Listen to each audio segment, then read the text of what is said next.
todos se apresentaram. Eu sou Mário Jefferson. Aqui eu só pago conta, não é nada. A função mais simples. Essa oficina que nós vamos estar fazendo aqui agora, ela está dividida em 3 segmentos. O primeiro segmento são aqueles de agentes culturais.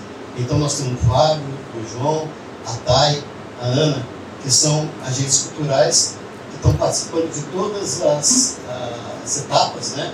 E depois eu não vou dar spoiler, vocês vão ver que vocês vão sofrer lá pela tarde, e eles que vão coordenar vocês nesse sofrimento, mas é muito legal, aquele sofrimento gostoso. E depois eles, agente cultural, vão ter que produzir 40 vídeos curtos de 1 e meio num período de 4 meses. Por isso que estão participando dessa oficina, e quem quiser participar com eles na produção desses mini documentários, só falar com eles, que a tarefa é deles.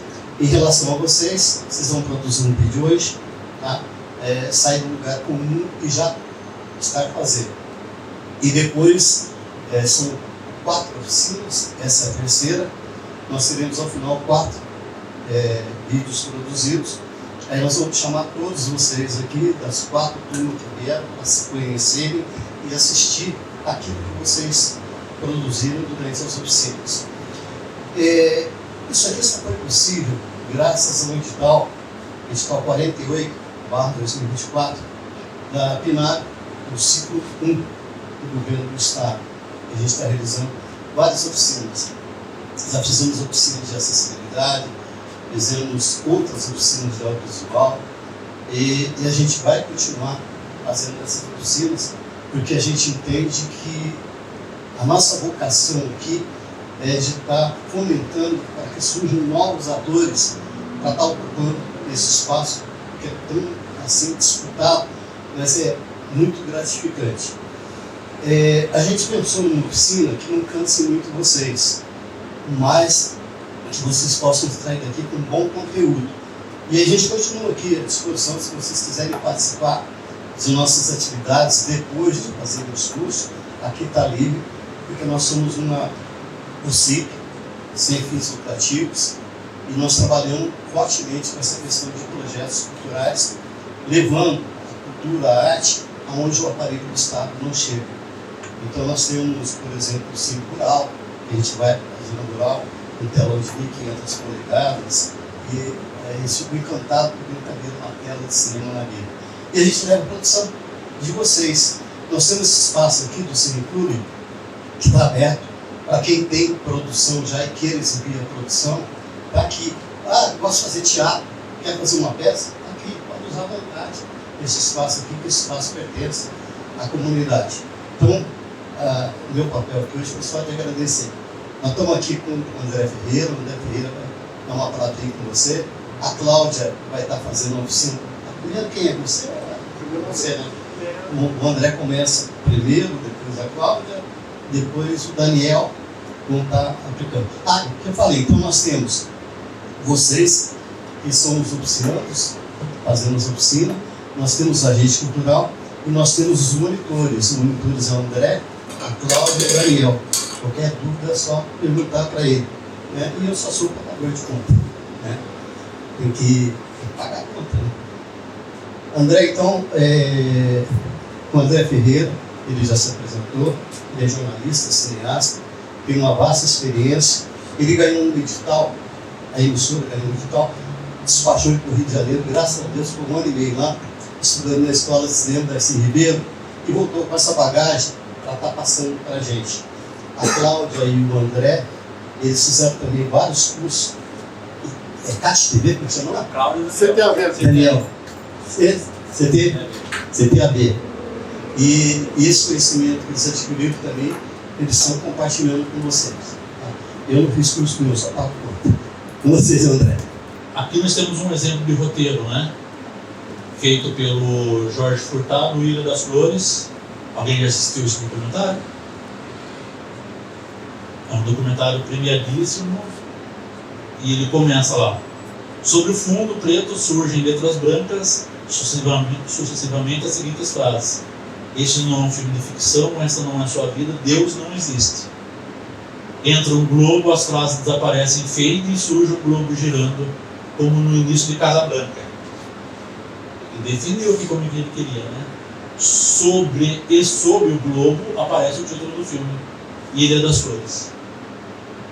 Na sequência, além dele dar, aqui ele deu a diretriz para quem já ia filmar, o fotógrafo ou a fotógrafa, e depois ele deu diretrizes já no processo de edição, que é o que a gente está mais familiarizado lá, mapas, fusão, corte para mapas do Brasil, do Rio Grande do Sul, até se ler Belém Novo no mapa, fusão para plantação de tomates.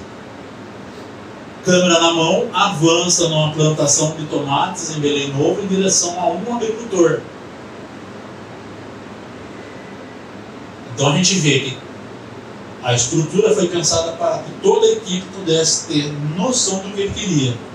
O agricultor aqui, japonês, já deu uma característica do personagem, né? Parado no centro do quadro. Então ele já posicionou o ator. Você poderia fazer. Eu já não. Porque já deu aquela diretriz, né? E olhando para a câmera. E aqui ele deu já também a noção do tipo de movimento, e no caso o cinegrafista, o câmera, o fotógrafo, né, como é chamado no cinema, tem que fazer. Avança, né? Então, vamos em frente ali. Depois a Cláudia vai falar sobre esse aspecto dos movimentos de câmera. Pode até mudar, Daniel, a gente já vai lá para cima. E aí já é a parte aí da Cláudia, né, para a gente poder falar. Mas só para a gente terminar, quando vocês forem pensar qualquer produção audiovisual, primeira coisa, escreva. Puxa vida, eu tenho preguiça de escrever. Cara, se você não escrever, se você não colocar de forma clara para que todo mundo que esteja envolvido no seu projeto, por mais que seja só você mesmo, o risco de você se perder, de você não conseguir concretizar o que você quer trabalhar, o seu conteúdo, ele é muito grande, né? Ainda mais quando a gente vai mergulhando num processo de produção. É aquela ideia original que a gente teve, que às vezes é bonita e tal, só que a gente não colocou no papel. Depois acontece tantas outras coisas que a gente de repente até esquece do que a gente planejou. Essa questão de escrever é primordial. Organizar depois o que você escreveu. Escrevi um texto literário, fez uma redação, né? Fiz uma redação sobre o tema que eu quero. Vou falar sobre o mestre Benedicto dos Santos. Fiz um texto bonito sobre ele. Gente, depois vamos planejar, né?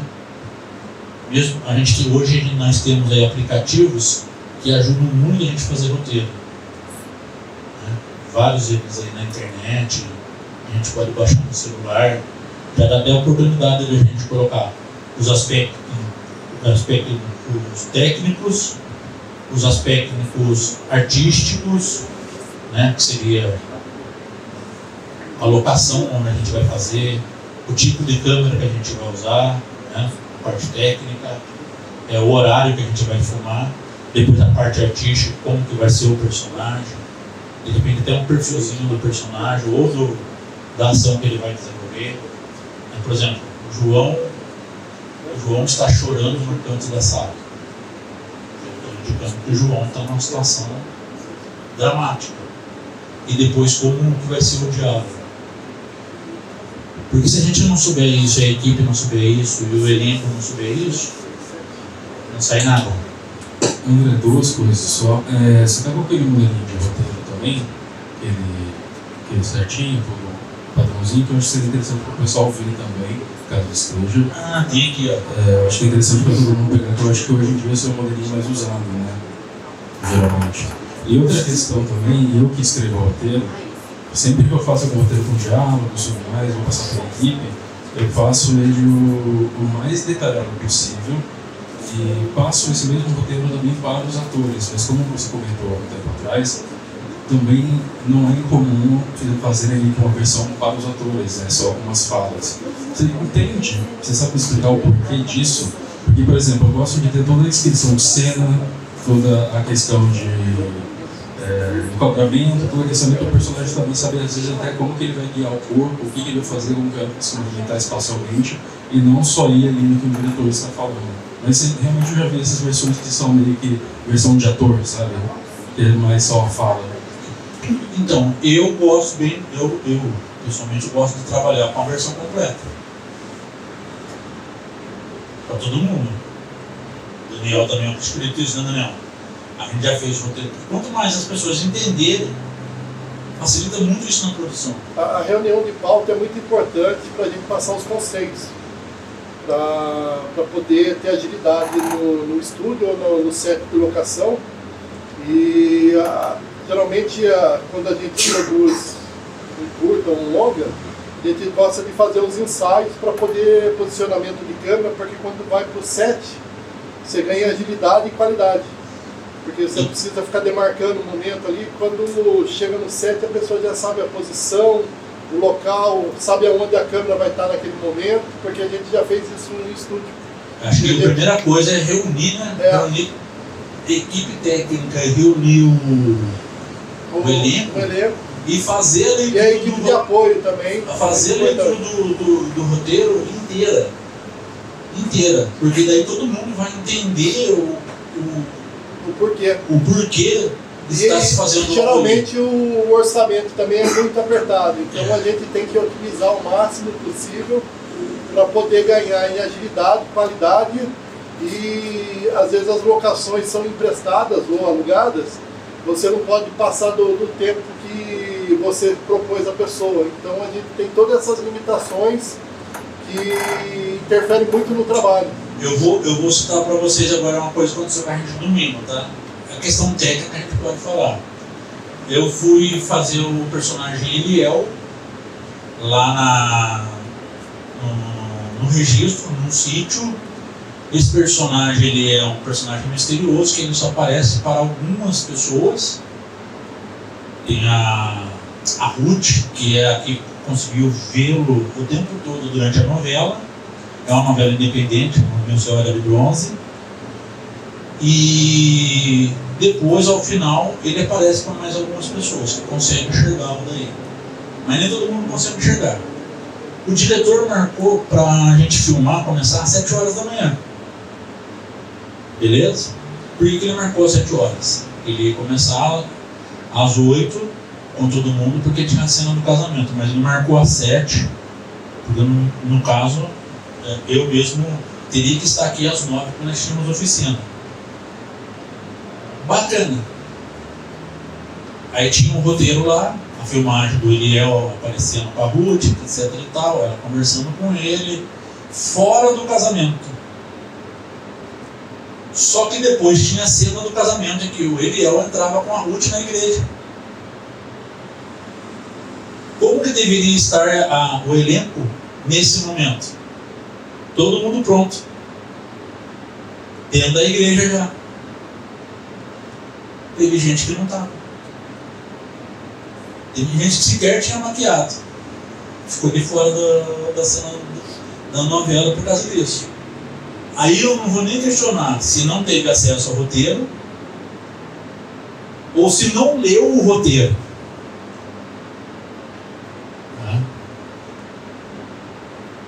Quem é essa? Às vezes ele recebeu todo o roteiro, só que daí ele preocupou em ler só a parte dele. Fulano vai falar na cena tal. Só que daí nas outras composições, a figuração, será que ele não está? Fica pronto.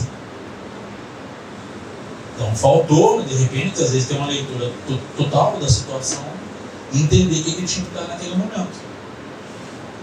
O diretor teve que mudar um personagem para atuar com a gente na hora da aparição do Eliel. Porque o cara que ia fazer o personagem resolveu tirar o carro do lugar e estacionar em outro lugar. E nós ficamos esperando. 15 minutos. Deu 15 minutos, ele pegou o rapaz que estava na produção, que também era ator, e que estaria lá iria visualizar a Ruth saindo do casamento, colocou o cara no lugar. Porque, como o Daniel falou, o tempo é dinheiro, né, Daniel? O tempo é dinheiro, o sítio era emprestado. Tinha hora para entregar. A previsão dele era terminar até no máximo 1h da tarde. E o cidadão pegou o carro, nem avisou a equipe. Olha, gente, eu vou tirar o carro do lugar lá, alguém pediu para tirar. Não, ele ficou lá perdido, esperando. Cadê o rapaz? Não chega, cadê o rapaz? Não chega. Nessa hora ele rasgou o roteiro, né? Que apareceu o Lucas, o personagem Lucas, e colocou o personagem Antônio interagindo com a Ruth. Vocês estão sabendo disso porque eu estou falando, senão vocês nem saberiam. Entendeu?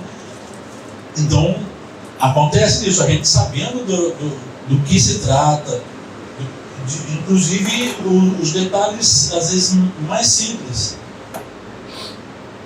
Se vai estar de óculos, se não vai estar, se vai estar de chapéu, se não vai estar, se vai estar com uma maquiagem borrada, se não vai estar. São coisas que a gente precisa, às vezes, deixar detalhado para coisa.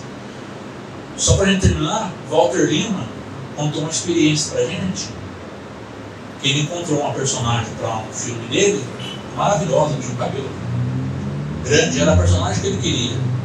Convidou a mulher. Só que ela ficou tão animada que ela foi no cabeleireiro, cortou o cabelo e deixou curto. Quando foi para começar o filme, no dia da filmagem, ele olha ela chegando. Você é a fulana? E o seu cabelo? Ele não tinha falado nada. Não falou o roteiro para ela. Não falou qual era a característica da personagem. Minha filha, eu não tenho que cancelar a coisa. Cancelou. Até ele conseguiu uma outra atriz. Do jeito que ele queria. Porque ele não tinha avisado. Passa.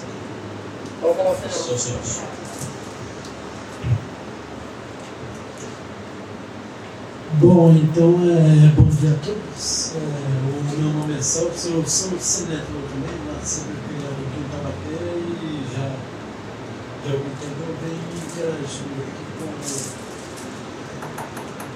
o Cineclube aqui, Coronel Pituba. Eu estou percebendo que essa oficina de hoje está bem mais detalhada e completa, porque lembrando que no ano passado nós já tivemos aqui no mês de junho uma aula de roteiro, só para a maioria ter uma pequena ideia, mas hoje eu percebo que está bem completo.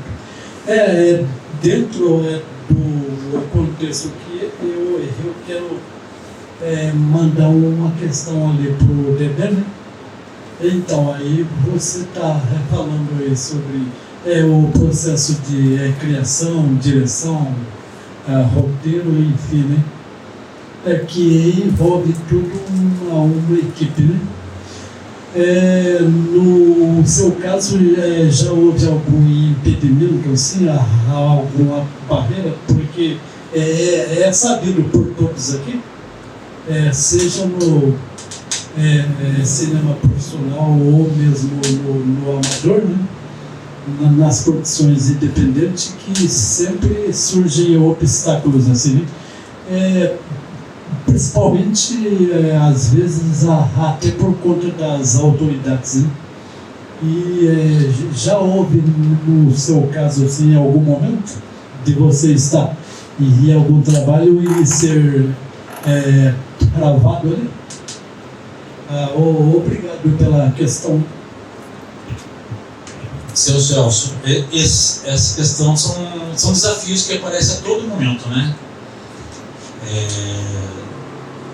Desde os imprevistos, né, até as peculiaridades. A gente teve aqui uma dificuldade no filme Caipira Bicicleta por questão comportamental. O nosso ator estava de bigode, e aí voltaram às aulas e resolveu tirar o bigode para ir para a escola de cara limpa.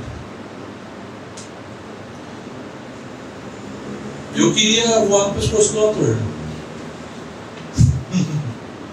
Porque aí como que você faz? Com tudo planejado. O Luiz Cláudio Daniel perdeu uma noite de sono para poder achar a solução. O Daniel é o diretor do filme. E foi muito legal. Gente, olha, surge cada situação, foi muito legal depois do resultado, sabe?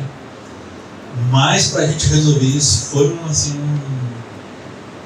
um estresse, uma dor de cabeça, porque a gente planejou filmar durante as férias. O Daniel, por exemplo, trabalhava no clube de Campo Baeté e pegou todas as férias dele para poder fazer esse trabalho. Depois já tínhamos tido trabalho, até por questão de logística mesmo, teve que estender mais alguns dias. Ele perdeu 5 dias no serviço, o patrão descontou. Deu boi pra ele não, descontou. E aí quando a gente foi gravar a cena final do Caipira lá, o menino tava sem bigode. Não, o jovem, adolescente, não tava sem bigode. E aí foi uma situação de coisa, a gente teve que parar, pensar, e foi achada a situação. A solução estava dentro do próprio cenário, né? Junto com uma maquiagem daí. A gente nunca pode esquecer do Carlos Galahard, né? Nosso querido amigo, grande maquiador, trabalha no Sítio do Capão Amarelo, gente. Hoje ele é coordenador lá no Sítio do Capão Amarelo. Mas ele está fazendo falta nas produções cinematográficas ali. Então ele é coisa. Gente, pra gente encerrar mesmo, como o Fábio até pediu pra gente mostrar, muitas vezes, pra gente facilitar a vida das pessoas, a gente tem até que desenhar. Para toda a equipe, entendeu? O famoso storyboard. Tem gente que acha besteira, nossa, mas tá fazendo desenho para jogar fora depois? A Duda sabe muito bem o que é isso, né, Duda? Porque o pai dela desenha figurino de escola de samba. É um trabalhão, usa os melhores lápis, tudo, aquela coisa. Depois chega na escola de samba, vai lá, porque coloca na parede mais suja que tem. Aquela obra de arte bonita, né? Coloca lá. Aí vem os profissionais, fazem lá os figurinos. Acaba o carnaval, arrancam tudo e jogam fora. É triste. A pessoa que desenha storyboard deve ter essa angústia também, né? Demora. Só que aqui, ó, aqui você consegue ver toda a composição do quadro, da cena. O que vai estar dentro dessa ótica, né? Como vai ser até questão de luz, de atuação do personagem. Isso é essencial a gente ter. Se tiver a possibilidade, né, de ter uma produção e ter um profissional que faça esse storyboard, que ajude a gente a entender, vai ajudar muito nessa dinâmica. Eu vou deixar para a Claudinha aqui falar mais sobre isso, porque planos contra planos e movimentos que não são movimentos sociais, mas movimentos de câmera, mas que revelam também os movimentos sociais. A Cláudia está mais por dentro. Gente, bom dia. Eu sou a Cláudia, eu faço já audiovisual há bastante tempo. Só de privacidade são 23 anos, mas a gente já fazia antes. Então pode botar uns 30 e alguma coisa aí. E eu queria falar algumas coisas, né, só para fechar o assunto roteiro, né, a abordagem hoje foi mais voltada para o cinema de ficção, né, mas como a gente faz bastante coisa, e eu particularmente sou muito fã do doc, né, eu gosto muito de documentário, a gente também faz roteiro para documentário, mas para cada objetivo o roteiro pode ser diferente, ele pode ser mutável o tempo inteiro, e ele tem que ser confortável para quem está produzindo, né? Para quem é o diretor, para a equipe que está junto, ou para quem grava sozinho, né? Porque tem muito trabalho autoral aí, muito trabalho feito sozinho, muito trabalho solo. E é bacana você ter equipe, é bacana você ter um monte de gente junto, mas também é bacana fazer sozinho, tá? E eu gosto das duas coisas. Gosto tanto de fazer com muita gente na equipe, e a gente dividindo tarefa, cada um fazendo a sua, mas também gosto de fazer umas coisas bem, assim, eu e a câmera e a pessoa ou o ambiente, né? E isso tudo também é muito legal. quando a gente vai fazer doc, eu vou contar algumas experiências que para mim foram bem bacanas. Quando você vai fazer ficção, é legal você detalhar muito o roteiro, conforme a André já falou, porque é difícil você fazer um trabalho de ficção sozinho. Fazer um trabalho de ficção você tem que ter minimamente uma equipe aí de umas 3, 4 pessoas, minimamente. Fora elenco, e outras coisas que você queira. Então, ele tem que ser muito, muito, muito detalhado com essa questão, de a posição de cada um, que jeito que você quer a cena, de dia, de noite, interna, externa, enfim, na chuva, no sol, e a roupa assim, o objeto tal. Então é muito detalhado, porque quando você está em equipe, você tem que passar o dentro da tua cabeça para as pessoas. E o papel é o nosso melhor amigo nessa hora, O papel, quem gosta dos tablets, enfim, tem celular, hoje a gente tem um monte de ferramenta, mas quando a gente está fazendo alguma coisa em grupo, quanto mais detalhado, melhor, porque de fato toda a equipe tem que estar super antenada com o que vai acontecer. Quando a gente vai fazer sozinho, quando a gente vai fazer, por exemplo, o doc é uma coisa que dá para fazer sozinho, ou com poucas pessoas. Aí eu gosto do tipo de roteiro tópico, porque principalmente se sou eu a pessoa que vai fazer a interlocução, se sou eu a pessoa que vai puxar a história da boca da outra. Eu vou de tópicos, porque me interessa muito ouvir. Me interessa muito ouvir e provocar a pessoa a partir do que ela está me dizendo. E isso eu não tenho como prever para escrever no roteiro. Então tem muita gente reunida numa sala, eu quero fazer uma cena aqui agora, com vocês todos. Vai ser isso aqui, é um plano conjunto. E é um plano que eu tenho várias pessoas no mesmo ambiente, eu posso passear com a câmera entre elas até chegar no personagem ali que eu quero, tá? Ou não, ou eu quero só passear, novela tem muito isso, cena de festa, cena de casamento, cena de confusão, cena de dia a dia, supermercado. Você usa esse plano aqui, que é um plano que você tem várias pessoas ao mesmo tempo, e você não está focado em nenhum, tá? Ou você vai depois procurar eu vou procurar ele, vou procurar aqui uma pessoa específica, um personagem específico que vai ter uma fala, entendeu? Mas aí eu estou no plano conjunto. O plano americano tem uma historinha bem legal. Vocês conhecem a historinha do plano americano? Por que ele chama plano americano e por que ele fica no meio da canela? Quando você vai... Vocês conhecem essa historinha? Eu sei. Você conhece a historinha do plano americano. O plano americano ele tem uma história muito legal.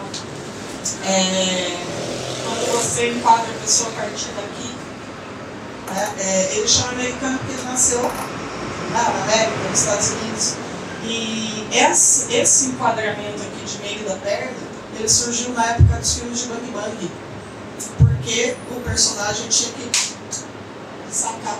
Então você tinha que ter o coldre, a arma, aqui, cinto, Quando tinha que você tinha que sacar duas. Então o plano fica no meio da perna, porque ele tinha que pegar o elemento e a rapidez de quem estava sacando. Então essa é uma das histórias desse plano. A sua história é diferente dessa, é igual? É a mesma? É a mesma? É uma historinha que a gente aprende nas oficinas de enquadramento. Então essa é uma historinha do porquê do plano americano. Hoje não usa tanto, no Brasil não usa tanto. Só quando de fato você tem, por exemplo, aquela moça andando na beira da praia, ela está com um elemento na mão, um chapéu, flores, alguma coisa, ela está andando, aí você usa. Porque a intenção é mostrar o que está aqui. Ou quando vem o elemento lá com uma arma, um suspense, está com uma arma meio escondida aqui, vai sacar e vai atirar em alguém em público. Aí sim, mas não é tão usado esse plano. Pode falar, fala.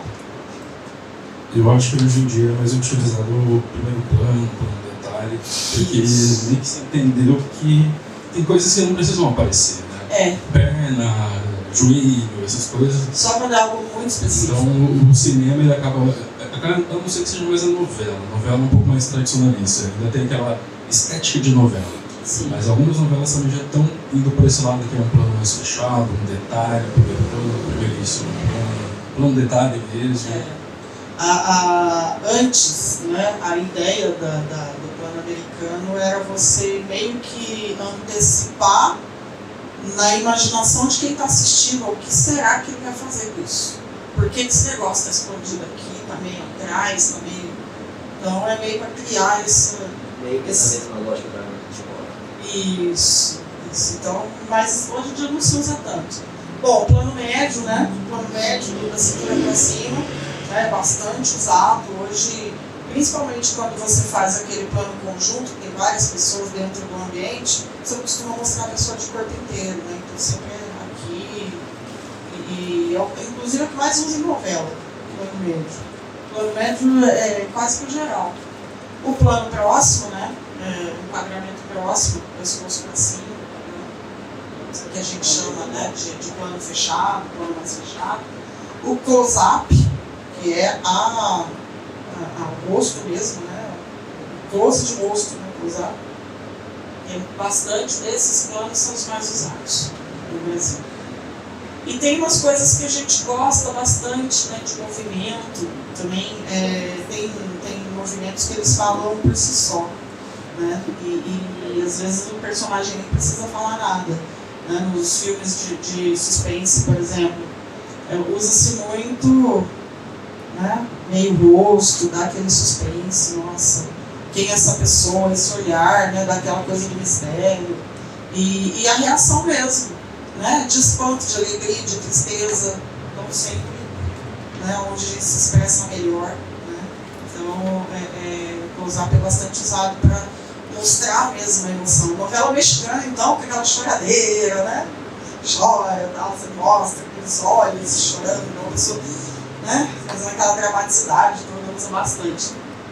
Bom, o grande close-up, né, o big close, né, que a gente estava falando agora da questão de você pegar aquele detalhe de olho, eu quero muito aquele olho expressivo, né, de raiva ou de tristeza, né, ou aquele olhar perdido, né, os olhos contam metade da história, né, então a gente usa, né, ó, o super detalhe, quando eu quero aquela lágrima caindo, sabe, ou aquele olhar de contentamento, de alegria, que o olho brilha.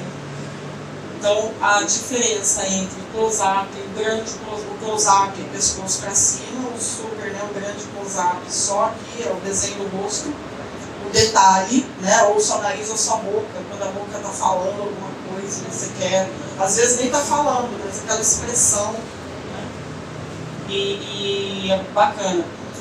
Plongé contra plongé é uma coisa que a gente gosta muito de usar. Quem tem câmera nervosa, né, quem tem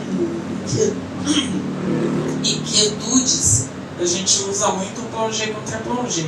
E uma dos objetivos de você usar essa câmera acima da linha do olho, né, é você ou enaltecer ou diminuir a pessoa. É a famosa câmera de baixo para cima ou de cima para baixo. Quando você quer dar uma importância para aquele personagem, para aquela história, eu pego a câmera aqui, ó, eu boto ali no Mateus, ó, eu estou elevando, o Mateus está grande, né?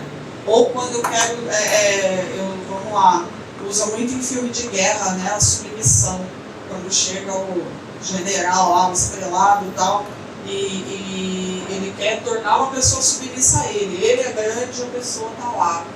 Então, essa importância, né, você... Será que o cara está sequestrado no porta-malas? Exatamente. A cena, filme de ação, filme que tem sequestrados e porta-malas, é isso. Porque quando você abre o porta-mala, a pessoa está lá, ela está assim, ó. Ela está ali frágil, né? Ela mostra essa fragilidade ali olhando para cima e de repente o bandidão tá grande lá. Aí vem a polícia, prende, a polícia fica grande e o bandido fica ali, né, acuado. Então essa importância, esse grau de importância você consegue mostrar aqui, ó, que legal, ó. Esse é o contra-plongé, né? Então a modelo, né, linda, grande lá, bacana.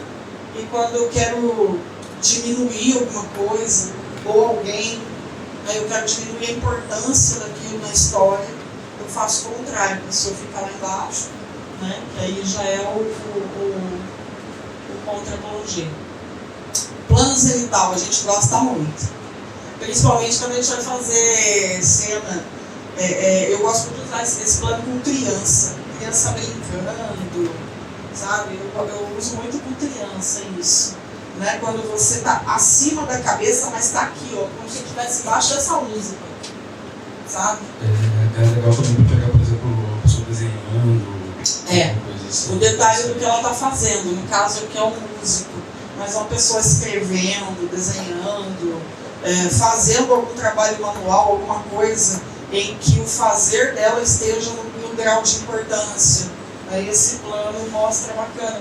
E ele também mostra aquela coisa despretensiosa da pessoa que não está posando para a câmera.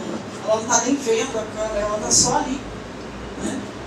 Então quando você quer mostrar esse despojamento, né, simples, cotidiano, é bem bacana esse plano. Quando a gente falava lá no detalhe, né, eu citei bastante o olho, mas pode ser mão, pode ser pé, andando, só pegadas, enfim.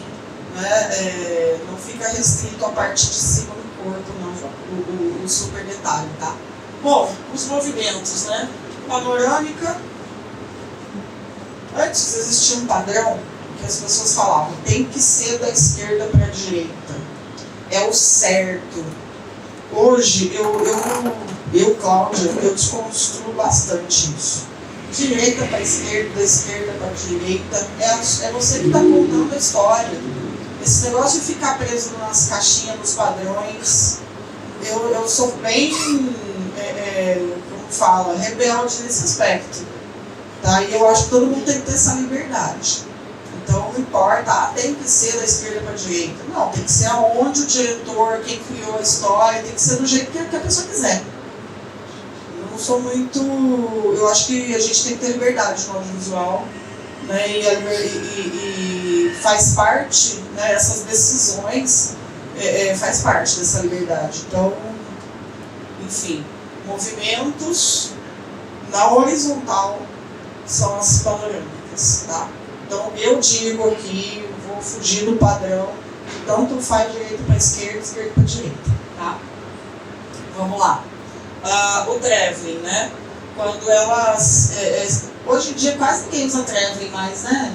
É o equipamento que está saindo do uso. O traveling acaba entrando muito em alguns tipos de filmes, mas de cinema mesmo, aquela que coloca, quase tipo um trenzinho, que até o próprio cameraman senta em cima da tem cadeira e anda junto. E dependendo da cena, né? Depende. Diga. Eu assisti um filme, quer dizer, reassisti um filme bem interessante, com o Denzel Washington, né? O grande plano, um negócio assim, que o assaltante está dentro do banco, né? Aí tem uma cena de suspense que mostra ele vindo em direção é do Spike Lee esse filme. Ele vindo em direção ao banco, né? Aí parece que ele não tem pé. Ele vem andando assim na direção da câmera. É bem interessante, eu acho que é esse movimento aí que você está falando. Então, o traveling é alguma coisa, né? A câmera está no equipamento, que antes era um carrinho, parecia um trilho de trem. O cinegrafista sentava ali, alguém empurrava, ele ia, porque aquela imagem tinha que ser reta, tinha que ser lisa, né? Não podia ter buraco, nada que tinha que ser. É que nem Diga, é lembrar aqui que a criatividade é tudo, né? Nós temos uma amiga hoje, ela fez com a gente aqui um estágio, que ela é do Tauba, Texas, robótica, grupo de robótica, que até representa o Brasil aí, né? Eles fizeram muito legal, gente. Não, é um grupo independente, eles faziam lá no Urbano. O professor Rodrigo Furtado é o coordenador. E a Bárbara é uma cineasta de primeira também, mora lá na Baixada. Ela fez um filme sobre bullying aqui em Taubaté. E ela usou uma cadeira com rodinhas para fazer esse traveling. Ela vinha sentada na cadeira com o celular na mão. Cadeira igual essa com rodinha. Com um estabilizador. E alguém empurrando ela no corredor. Um steadicamzinho, sabe? Aquele estabilizador no celular, alguém empurrando a cadeira. E aí o povo sentado no corredor na hora do intervalo, assim, fez o mesmo efeito. Quando nós vimos, né? O filme dela foi tão bom, gente, que a prefeitura adotou para exibir. Não pagou nenhum direito. Tem uma outra coisa legal também. Alguém já, quando tem irmão mais velho, casa de primo, casa de vó, que alguém senta no pano e o outro sai puxando? Faz a mesma coisa, gente, de verdade. E o equipamento do Traveling era um absurdo de caro. Então, para esse tipo de imagem, usava-se o Traveling, né? O tilt ou a pan vertical. É a imagem de cima para baixo ou de baixo para cima. Tá? Então é o contrário da pan. A pan é na horizontal, o tilt é vertical. Claro, o tilt ou o pan também é interessante para fazer aquelas imagens de igreja, por exemplo. De igreja. Sai do teto, assim, mostra... Casamento usa muito, né? Casamento usa muito. É um ambiente que tem um teto alto, né, para direita, assim, então vai abaixando e vai até o Casamento altar. usa muito essa imagem, né? De você mostrar a igreja de dentro, de fora, né? Ou de baixo para cima, ou de cima para baixo. Mostrar a noiva, o vestido da noiva. Você começa lá no pé dela, vai subindo. Ou o contrário, enfim, é um movimento, quase que o movimento do sol, né? Vai no volta do sol. Cena do osso no espaço. Isso. A gente pode brincar à vontade, né? O que é o chicote? O chicote é quando você tem que fazer filme de suspense, você usa muito chicote. Você tá aqui, de repente, você faz isso. Sabe esse movimento da câmera, esse é o chicote. De um lado para o outro. Tem gente que fala, nossa, mas é defeito. Não, não é defeito, é efeito. E na criatividade, né, de quem está fazendo, eu acho que não tem defeito. Se você quer que a imagem seja daquele jeito, ela não é defeito, ela é efeito. Esse conceito de efeito e defeito é muito relativo. Da mesma forma, né, aquilo que eu falei para vocês, né, de criar. Tem muita coisa que a gente, quando tem o propósito de fazer, não é defeito. Eu questiono muito essa questão de defeito e efeito. Se eu quero fazer propositalmente, não é defeito. Bom, lentes, né? Aqui a gente vai falar das lentes de cinema, mas a gente vai usar lentes do nosso celular, das nossas coisas, mas para clientes, para o cinema você tem as teleobjetivas, né? As grandes angulares, as teleobjetivas. Então, lente muito aberta, muito fechada, o que vai determinar isso no cinema, né? Os ângulos que você quer para as coisas, né? Então, quem usa câmera DSLR tem uma versatilidade, a câmera fotográfica. Você tem uma versatilidade de lentes, dá para você fazer efeitos dos seus filmes trocando as lentes. Né? A gente tem lá no estúdio, vocês vão ver, a gente tem umas Blackmagic Pocket, que elas também são com lente de máquina fotográfica. Você pode trocar a lente e trabalhar seu vídeo do jeito que você quiser. Tá? Né? Aí a lente normal, que ela limita o ponto de vista do olhar, então uma lente mais clássica, mais reta, geralmente a gente usa 255, né, quando vai fazer esse tipo de imagem. A milimetragem de 55, se não me engano, é mais próxima do olho humano. É mais próxima do olho então humano. as demais acabam passando uma textura, um aspecto um pouco diferente de olho, né? Então, essa questão da textura é importante também. Você tem, por exemplo, a olho de peixe, que ela tem uma angulação bem arredondada. Quando você quer uma imagem assim, ela texturiza a imagem. Então, aqui, a questão das lentes, até que é a olho de peixe, ela é uma grande angular e ela tem uma tendência a deixar a imagem arredondada nas bordas, né? Ela dá aquela sensação que você está dentro de um aquário, que você está dentro de alguma coisa, de uma redonda. Pessoal, boa tarde novamente, porque agora ligou as câmeras. Nós estamos no estúdio aqui da TV Cidade. O nosso estúdio aqui foi uma adaptação que a gente fez, porque o Certus ele tem um pé direito mais alto do que esse. Como as luzes precisam de altura para poder ter o efeito, a solução aqui é a gente usar o softbox, que é uma iluminação que a gente tem ao mesmo tempo luz dura e a gente tem ao mesmo tempo jeito de quebrar a luz dura com os filtros, que vem coisa. O softbox ele é muito prático para gente que trabalha na rua, que quer fazer alguma coisa dentro de casa, para ter uma qualidade de foto, de filmagem. O que você colocar na cabeça, você possibilita isso. A luz dura seria a luz sem filtro? É a sem filtro. Tá. Depois eu mostro para você, quer ver, ó, essa aqui é uma luz dura. Ah, tem que Se eu pegar... ligar ela, Vou ligar na parede para não queimar a vista de ninguém. Essa é uma luz dura, certo? Quando eu jogo em alguma coisa... Posso pra turma, não tá aí? Então vamos pegar pra mim lá, irmão, lá na sala do Dedé. Pega um sulfite aqui mesmo. Sulfite. Pega um folha, por favor. Ah, eu boto atrás. Daniel, você que deixou ligado o Bluetooth lá da música? Luz quente, né? Foi, pode ligar lá. Mas O celular tá na celular- entrada. Tá em cima do cofre. Isso aqui é uma luz dura, certo? Se eu colocar uma folha aqui, ela já deu uma difusão. Tá vendo? Ela não queima a vista. Então a possibilidade de você...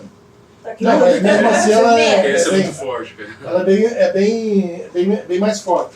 Essa luz aqui compara-se à luz do meio-dia. Então, geralmente, a gente, quando quer fazer uma externa e ter uma luz boa, que todo mundo fica com uma textura boa de pele, que todo mundo fica bonito, porque todo mundo gosta de se ver bonito, né? Seria das nascer do sol até as 10 horas da manhã, você tem uma luz bonita. Das 10 ao meio-dia, ela tem uma variação, que o sol começa a ficar em cima. Então, o que acontece? Você vai ter uma luz muito, muito intensa. E essa luminosidade, para alguns tipos de serviço, não é legal para a gente gravar. Então, se você quer uma coisa mais suave, menos agressiva, grava na parte da manhã, ou se não, depois das 4 da tarde. Porque o sol do meio-dia até as 3 da tarde, ele tem uma variação, mas ele é muito intenso. Agora, se você quer uma luz mais suave, é das 4 às 6 da tarde. Depois disso é a noite daí, né? Então, mas é uma possibilidade de você usar o natural. Quando você não tem isso e quer gravar uma interna, e você não tem muito recurso, a gente sempre usa aí ou um isopor branco, ou qualquer face branca para a gente poder fazer um refratário. Eu consigo fazer uma luz difusa, ó. Pode ver que Tem mais uma cadeirinha aqui, ó. olha a pele do pessoal lá, como fica bonito. Então, para fotografia e para filmagem, é um recurso que dá para se usar numa interna. Às vezes você está numa casa e tem só uma janela. Se você pegar o reflexo daquela janela e usar uma plataforma branca, ou um tecido esticado também branco, você consegue fazer uma luz difusa. É onde você consegue ter uma qualidade. Olha aqui, ó. Olha só. Tá vendo? Ó? Eu vou posicionando para onde eu quero, ó. Certo? Aqui, ó. Então, esses são recursos simples que a gente usa no dia a dia para poder baratear o custo. A gente, às vezes, não tem um elemento desse aqui, custa R$70. Se você comprar uma luz, um softbox desse, um parzinho é 500. Então, com uma luz de R$70, você faz o que um softbox também proporciona. Então, tem que ter a criatividade. Geralmente, eu uso, em vez de ser o sulfite é uma alternativa se não tiver nada, né, Fábio? Geralmente, eu uso papel manteiga, que é a luz de trás aqui, ó. Como o estúdio não tem altura, o pé direito, a gente precisava de uma luz de preenchimento. Essa luz de trás, geralmente, a gente usa como preenchimento.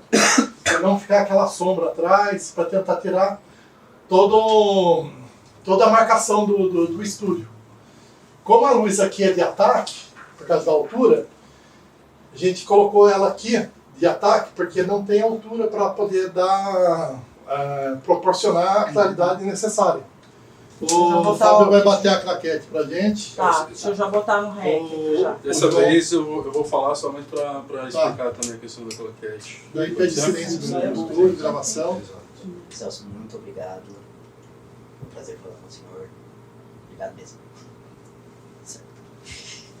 Casaram. Entenderam a proposta? Quem que é o próximo aí? Quem quer falar com quem? Quem quer falar com quem aí? Vamos lá. Eu. Vou acender tudo aqui. Eu quero. Então vamos lá. Beleza. Quem quer? Silêncio no set, por favor. Cena 1. Capitão Salvador, take 1. Capitão Salvador, muito obrigado pela sua presença aqui hoje. E eu queria que o senhor explicasse para a gente o que motivou a sua participação nos atos de 8 de janeiro em Brasília. Eu não concordo que vem acontecendo com a política nacional. Eu acho que a gente precisa mesmo dar o golpe e tirar esses petroladas de lá, porque nós precisamos acabar com o Congresso também, o Senado, e principalmente com esses juízes de merda que estão aí, que só vê o lado deles, enche o bolso e a gente fica aí à mercê.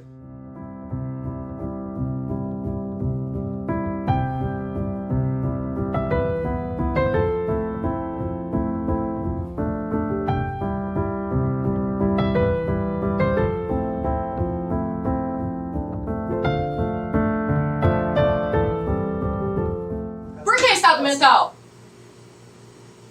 Você acha que eu sou louca? Não. Você acha que eu sou algum tipo de gente estável? Eu não falei nada disso. Então por que você fala que eu tenho que voltar outro dia e fica me fazendo perguntas sobre outras pessoas? Porque isso é parte do meu trabalho pra conhecer um pouquinho mais. Você acha que eu sou louca? Eu tenho cara de louca? Não, não tenho cara de louca. Então eu não preciso voltar outro dia. Para pra nós aí que eu tenho vergonha. Depois eu vou mudar a luz aqui. Você quer que apareça alguma coisa do Matheus ou só você em... Como é que você quer? Só você? Só você? Não aparece o Matheus? Então peraí. Eu tenho que fazer um outro esquema. Pode ir mais pra frente, pra encostar no Matheus. Aí, ó. Eu tô curtindo essa produção aqui, viu? Tô curtindo essa Tá produção. real?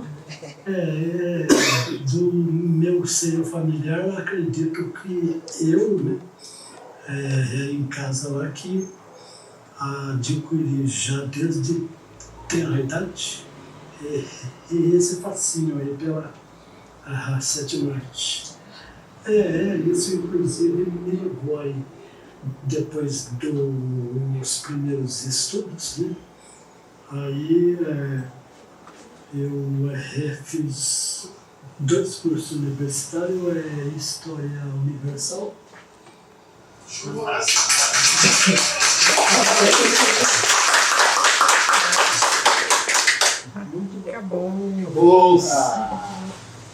Né? Porque tem uns, e a gente já viu por aí, que se você tirar o papel da outra pessoa, ela não faz reportagem.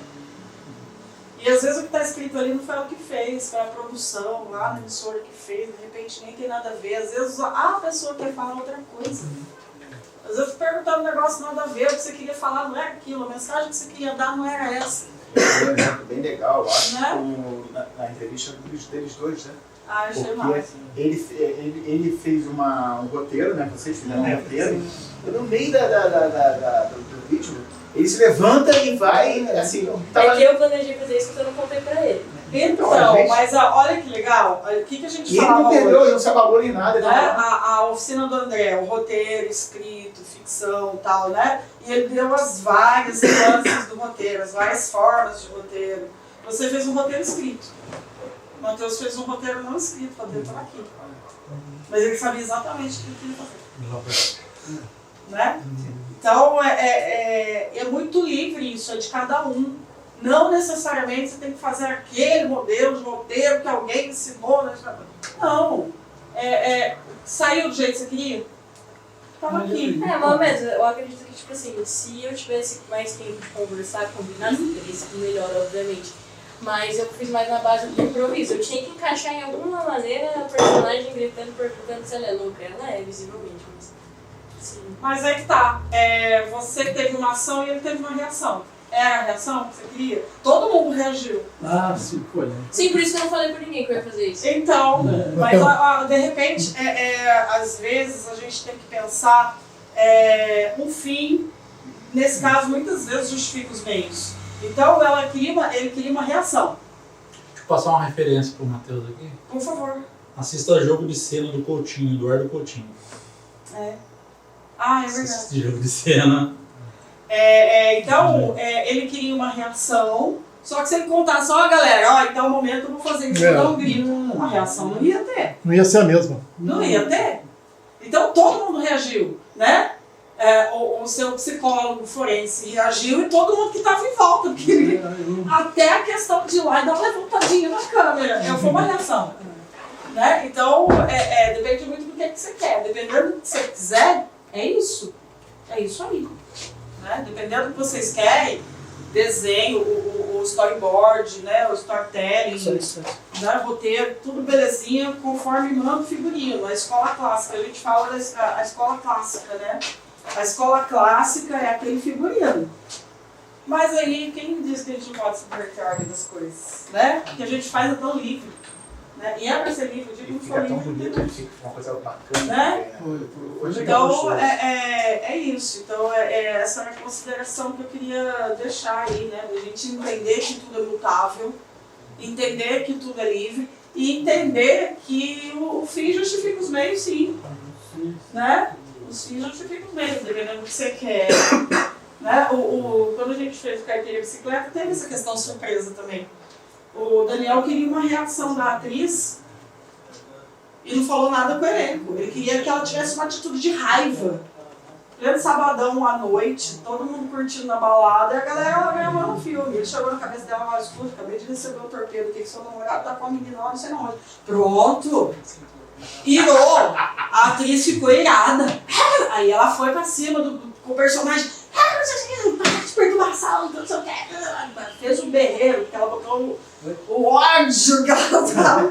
E aí depois ela quase matou o Daniel, porque depois ela falou, não, mentira, eu queria que você tivesse uma reação raivosa. Nossa. Eu fiz isso também, eu tava incrivelmente nervoso, aí eu gritar deu uma... Dá um, né? Dá um. Agora eu vou passar a bola aqui pro Jefferson Mello, que vai entregar Que paga as contas. os certificados, o pagador de contas. Ó, quem tem boleto aí pra mandar, ele falou, pagador de contas. O boleto é meu Pix, só no telefone. Ele só paga a conta. Né? Ele falou que é o pagador de contas. Eu vou pagar meu cachê. Aí, né? Vamos lá, vamos começar com mais dá trabalho aqui. Fabiano Miranda. Fabiano Miranda. Vira pro André ali, ó. Não, Pode virar pra você, Dedé. Pode virar pra você também. Obrigado.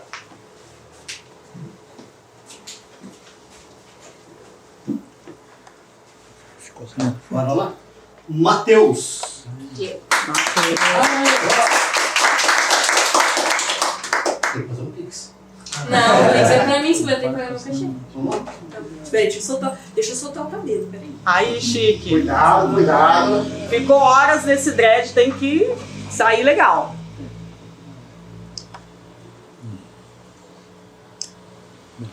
Chique. Sabrina.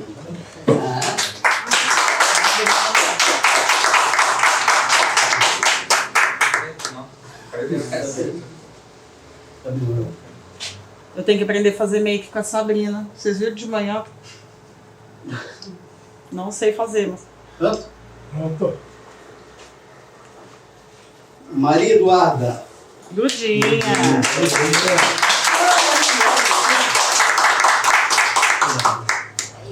Ela é a mais velha daqui, ó.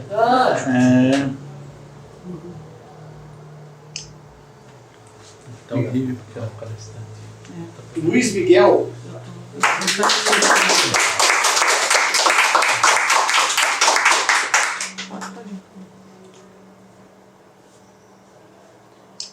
Dá um passinho só pra frente depois, no próximo. Isso. Por causa da estante. Tá muito feio o estante aí no canto. Dan Ribeiro.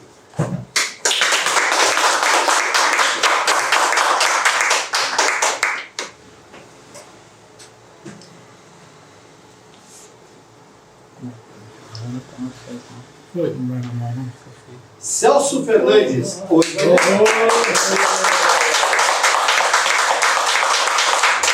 Estiloso.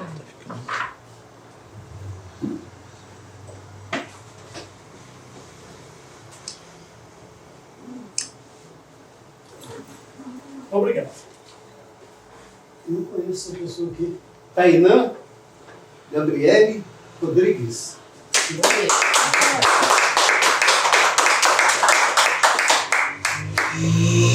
Meu tamanho.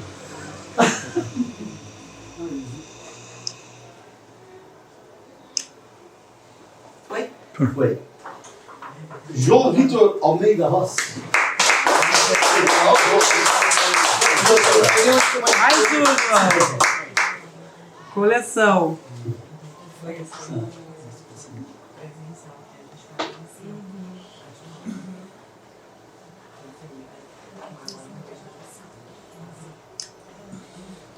Pronto? Fábio José Gama. Ele precisou sair. Saiu, né? Ô, Ana, recebe pro Fábio. Aí, ó, Fábio. Ó, Fábio, a cara de Fábio. Como é que tá o Fábio? Depois transforma o Fábio. Não, espera, não é do Fábio. Pode voltar aqui. Ana Beatriz. Ai.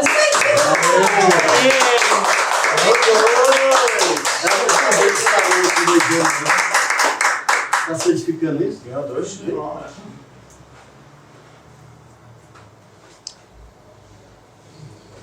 Tem uma parede cheia. O Capitão Salvador. Luiz Cláudio Daniel. Capitão Salvador. Tá salvando nada. Anistia. Anistia já. Cruz. Pá. Aí do meu tamanho também. Deu, Dedé? Calma, filho. Apressado. Note capitão. Vai que acostuma, né? Vai, Cléo. Vou tomar banho de sal hoje. André Luiz.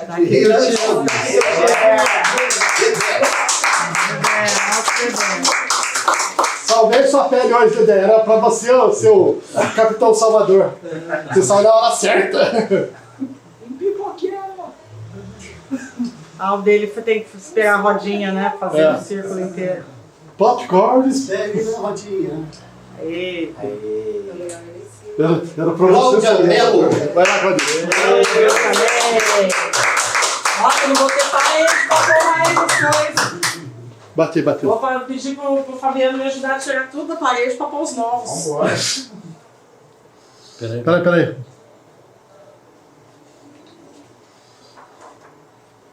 Estou derretendo. Deu? Peraí que não pegou. Chique.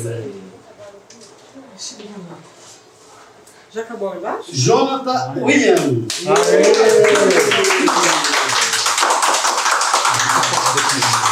Eu vou ter parede também pra colocar certificado mais. Ele está dengoso, mas mesmo assim tá aqui. Tirar foto dele. Pega um pouquinho mais o Jefinho, só o seu. Meu tamanho, Jefinho. Não.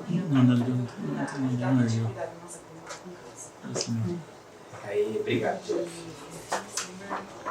Eu. Vai, faz a entrega. Fábio, Jefferson. Peraí.